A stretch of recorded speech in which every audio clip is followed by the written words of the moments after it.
लोमड़ी और चरवाहा। एक बार शहर से थोड़ा दूर था एक गांव गंगानगर नामक। वहां पर रहता था एक आदमी ईश्वर अपने बेटे राजू के साथ। दोनों अपनी खेत पर रहते थे, एक छोटे पर सुंदर से घर में। ईश्वर एक दयालु इंसान था और सबको मुस्कुरा के प्रणाम किया करता था। बिना झिझके हर किसी की मदद करता था। राजू भी अपने पिता की तरह बनने की कोशिश करता था और हर रोज सवेरे जाकर काम काज में उनकी मदद करता था। रोज स्कूल समय पे जाकर एक दिन ईश्वर खेत में काम कर रहा था जब राजू उसकी ओर दौड़ते हुए आया।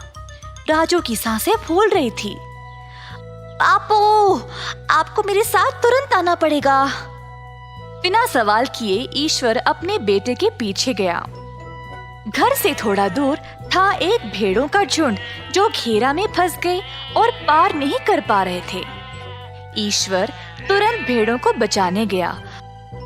उसने आसपास देखा कि किसने इनको ऐसा यहाँ खुला छोड़ा है, पर वहाँ कोई नजर नहीं आया।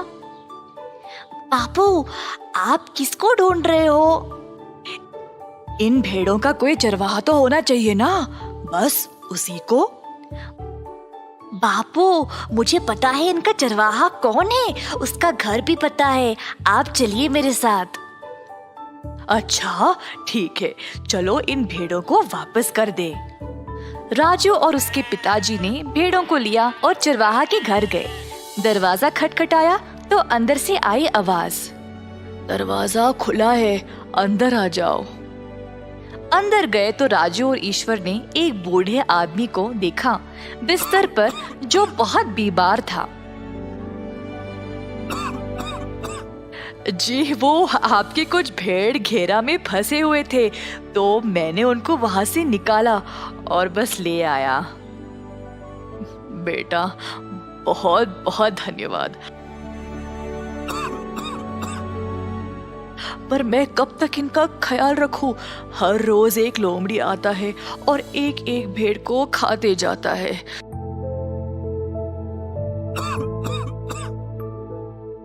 मुझे अब हिम्मत नहीं रही देखभाल करने की।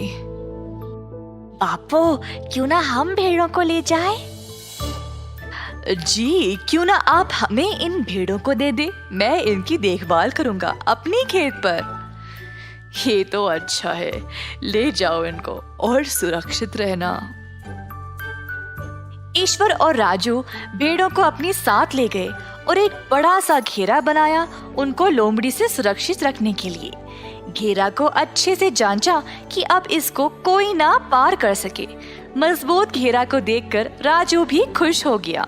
राजू हंसने कूदने लगा और ईश्वर को भी अपने बेटे को खुश देखकर अच्छा लगा। राजू, मैं शहर जाकर भेड़ों के लिए कुछ ले आऊंगा, तब तक तुम ख्याल रखना भेड़ों का और अपना भी। मैं जल्दी वापस आऊंगा। ईश्वर के निकलने के बाद राजू भेड़ों के साथ खेल रहा था जब अचानक से उसको कुछ आवाज सुनाई दी।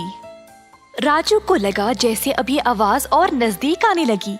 उसको समझ नहीं आया कि वह क्या करे और डर के मारे घर के अंदर गया और दरवाजा बंद कर लिया। इसी दौरान ईश्वर भी शहर से वापस आ गया। उसी समय उसने देखा कि लोमड़ी ने एक भेड़ को पकड़ लिया था। उसने भागने की कोशिश की पर उसका पैर घेरा में अटक गया। किसी भी तरह छूटकर लोमड़ी धीरे धीरे ही भागने लगा। ईश्वर ने भी लोमड़ी का पीछा किया। दौड़ते समय लोमड़ी का पैर फिर से लकड़ियों के बीच फंस गया। बहुत कोशिश करने के बाद भी लोमड़ी मुक्त नहीं हो सका। दर्द से उसने भेड़ को भी जाने दिया और जोर जोर से चिल्लाने लगा। ईश्वर ने देखा कि लोमड़ी का पैर फंस गया था। अब क्योंकि ईश्वर एक दयालु इंसान था, तो उसने लोमड़ी की मदद की और उसको मुक्त कर दिया। लोमड़ी ने सोचा कि ईश्वर का भेड़ ले जाने के बाद भी उसने उसकी मदद की बिना गुस्सा किए। लोमड़ी गया भेड़ के पास और उसको खड़ा होने में मदद की।